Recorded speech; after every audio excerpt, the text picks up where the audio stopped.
বাইরে প্রচণ্ড বাতাস, তবে টেম্পারেচার ভালো তো ঠান্ডা লাগছে না।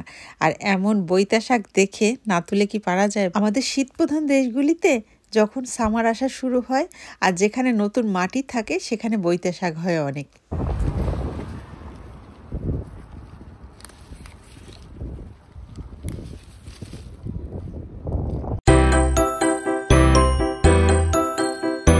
দুপুর গড়িয়ে মাত্র বিকেল, সন্ধ্যা হতে সেই অনেক দেরি, 9:30টার সময়। সামারের সময় এমনই হয়, আরও কিছুদিন পরে তো আরও দেরিতে সন্ধ্যা হবে। আর মাত্র কাজ শেষ করলাম নীল আকাশের নিচে। আজকের ওয়েদারটা ভীষণ সুন্দর, খুব ভালো লাগছে। আর হাতে কিছুটা সময় ছিল বাস আসতে। আর এই জায়গাটা নতুন মাটি উঠিয়েছে তো অনেক অনেক বইতা শাক। আর বলেন তো, এত সুন্দর শাক দেখে নিজেকে কি স্থির রাখা যায়? আর এরা কিন্তু এই শাকগুলি খায় না, আর একটু বড় হলে কেটে ফেলে দিবে। শাকগুলি তুলে নিয়েছি আর এখানে সাইকেল ফোল্ড করে ওয়েট করছি, এখনই বাস চলে আসবে। ইউরোপে একটা প্রবাদ আছে, 8 ঘন্টা কাজ, 8 ঘন্টা ঘুমানো আর 8 ঘন্টা ফ্যামিলি ফ্রেন্ডসকে সময় দেওয়া আর অন্যান্য কাজগুলি সেরে নেওয়া। অ্যাকচুয়ালি ইউরোপিয়ানদের এই রুটিনটা কি ঠিক? 8 ঘন্টা না হলে কাজ করলাম, আর কাজে আসার আগে রেডি হওয়া, খাবার গোছানো, ইয়ানামনির স্কুলের টিফিন গোছানো, আবার বাস স্টপেজে যাওয়া। অনেক সময় বাস একটু দেরি করে আসে, সেই টাইমটাও মেনটেন করে বাস স্টপেজে কিছুক্ষণ আগে যেতে হয়। এসব মিলিয়ে আবার কাজ যখন শেষ হয়, এই যে এখন যেমন বাসের জন্য দাঁড়িয়ে আছি, বাস আসবে, এখানেও তো আধা ঘন্টা 45 মিনিট চলে যায়। টোটাল কাজের জন্য আমি যেটা হিসাব করে রেখেছি, আমার প্রায় 10 ঘন্টা চলে যায়। আবার তো কোনো কোনো দিন বাজার করে বাসায় আসতে হয়, তখন তো আরেকটু বেশি সময় লাগে।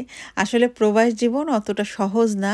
দূর থেকে অনেক কিছুই মনে হয় সব কিছু অনেক সহজ, অ্যাকচুয়ালি সহজ না, সহজ করে নিতে হয়। আমি দেখতে পাচ্ছি আমার বাস চলে আসছে, প্রায় দেখা যাচ্ছে আমার বাস।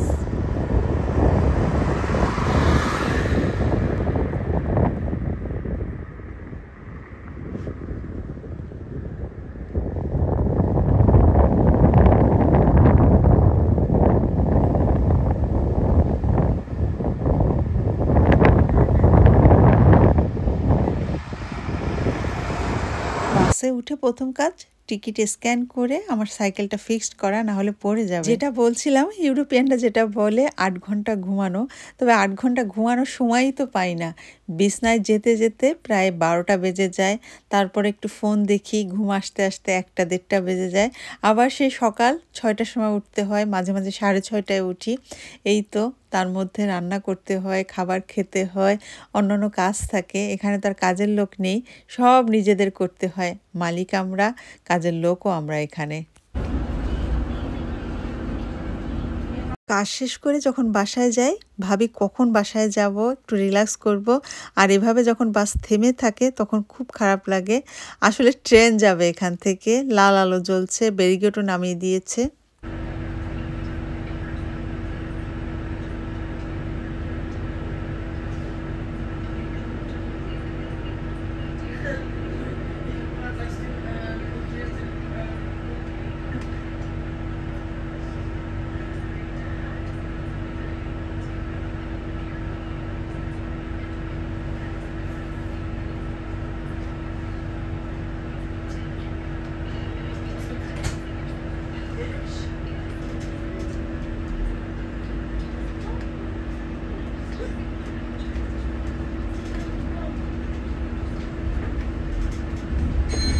কেউ বেল দিয়েছে, নেক্সট স্টপেজে নেমে যাবে। আর বেলের জন্য প্রত্যেকটা সিটের কাছাকাছি এমন সুইচ আছে, এগুলি চাপ দিতে হয়, তখন নেক্সট স্টপেজে নামিয়ে দিবে।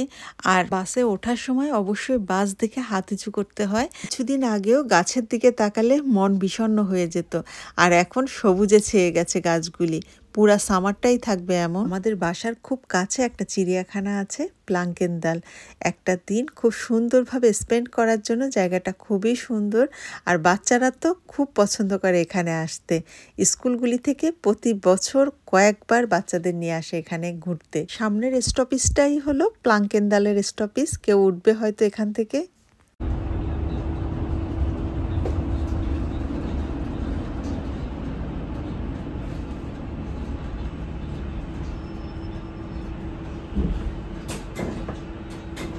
আর তারপরের স্টপেজটা হলো প্রক্সিদেলের সুপার মার্কেট। বাসে যখন বাসায় যাই অথবা সাইকেলে, তখন প্রক্সিদেলের সুপার মার্কেট, লিদেল সুপার মার্কেট, এই দুইটা সুপার মার্কেট ক্রস করেই আমাকে বাসায় যেতে হয়। আর এই দেলেস আর লিদেল খুবই কাছাকাছি, একটা স্টপেজ পরে। আর আর্জেন্ট কোনো বাজার থাকলে কাজ থেকে ফেরার পথে বাস থেকে নেমে গিয়ে বাজারটা সেরে বাসায় চলে যাই। কথা বলতে বলতে লিদেল সুপার মার্কেটের সামনে চলে এসেছি। আর এই লিদেল সুপার মার্কেটটা বেশি দিন আগে এখানে হয়নি, ফাঁকা জায়গা ছিল, 5-6 বছর হয়েছে, নতুন করে হয়েছে, আমার জন্য সুবিধা হয়েছে। আর দুইটা স্টপেজ পরেই হলো আমাদের আলদি সুপার মার্কেট। আমাদের বাসা থেকে আলদি 2 মিনিট, বাসার সামনে দাঁড়ালে আলদির পিছন দেখা যায়, এতটাই কাছে। বাসায় চলে এসেছি, তবে ভাত নেই ফ্রিজে, রাইস কুকারে ভাতটা চড়িয়ে দিয়েছি। আর এই রাইস কুকারটা আমার ইমোশন, আমার সংসার জীবনের প্রথম কুকিং পট। 20 বছর হয়ে গেছে, বেলজিয়ামে আসার পরপরই এই রাইস কুকারটা কিনেছিলাম, এখনও অনেক ভালো আছে। ইয়ানা মনি ওর বাবার কাছে চেয়েছিল আমলা হেয়ার অয়েল। ওর চুল মাশাআল্লাহ আমার মতনই সুন্দর, ছোটবেলায় আমার যেমন ছিল, আমার চুল অনেক ঘন ছিল। ওর বাবাকে বলল যে বাবা আমি তেল দিব, আমলা তেল, বাংলাদেশি দোকান থেকে নিয়ে আসছিল। আর আজকে হলো আমার ইয়ানা মনির জন্মদিন, তবে ও বাসায় নেই, ওর জন্য একটা কেক বানাচ্ছে, ও কালকে বাসায় আসবে, রেডি করে রেখেছি। এই হলো বইতা শাক, একেবারে ফ্রেশ ফ্রেশ বইতা শাক, অনেকগুলি তুলেছি, টেবিলের উপরে রাখলেই বোঝা যাবে কি পরিমাণ। তবে সব একসঙ্গে রান্না করব না, 2 দিন হবে আমার, যে পরিমাণ শাক, একেবারে ফ্রেশ বইতা।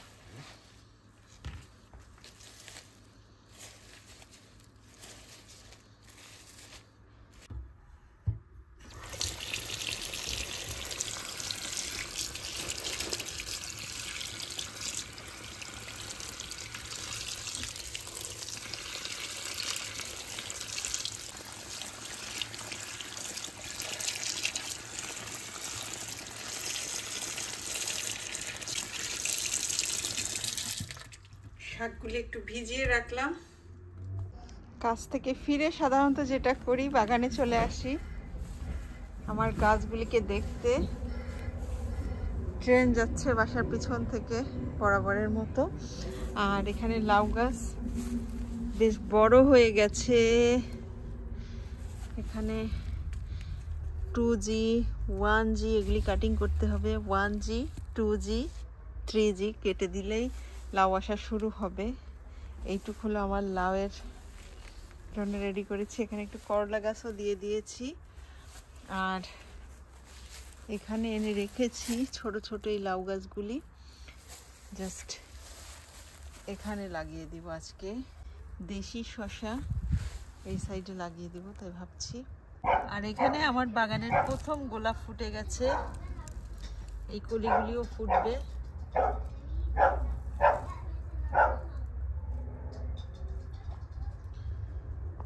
সুন্দর সরিষা শাক হয়েছে আমার বাগানে, সরিষা শাক।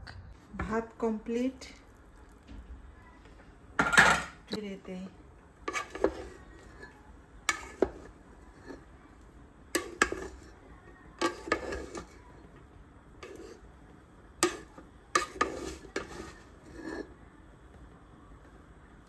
আর এখানে ভীষণ মজার একটা খাবার রান্না করছি।